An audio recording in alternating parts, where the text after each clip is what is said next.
Sosok Lord Haris viral di TikTok dan Instagram karena gaya bernyanyinya beda dari yang lain. Sosok kreator Lord Haris yang memiliki gaya dan penampilannya yang unik ini belakangan viral lewat kemampuan bernyanyinya.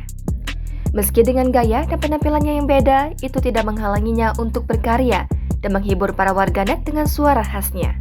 Dirinya juga sering tampil di akun TikTok @novrikadir1 hingga videonya ditonton jutaan kali. Lord Haris ini berasal dari Gorontalo Utara, Provinsi Gorontalo.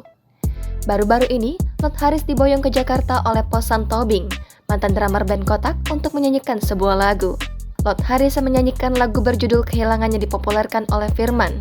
Lagu pop tersebut digubah menjadi semi dangdut sukses menyita perhatian publik.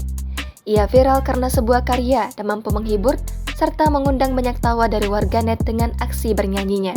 Keviralan Lord Haris bahkan mengundang perhatian dari media dan juga selebriti.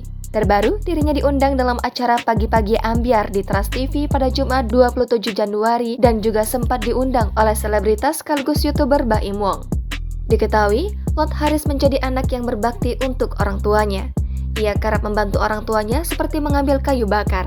Penghasilan keluarga Lord Haris berasal dari perkebunan. Kedua orang tuanya berprofesi sebagai petani jagung.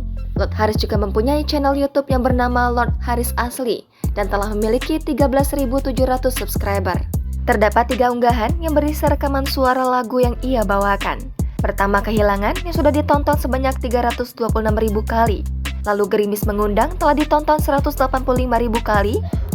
Lagu terakhir yang ia bawakan yakni berjudul Isabella yang telah ditonton 322.000 kali. Selain diundang podcast Baim Wong, ternyata ia pun sudah sempat terlebih dahulu diundang podcast Seperti Saat bersama di akun YouTube Sony Wakwau.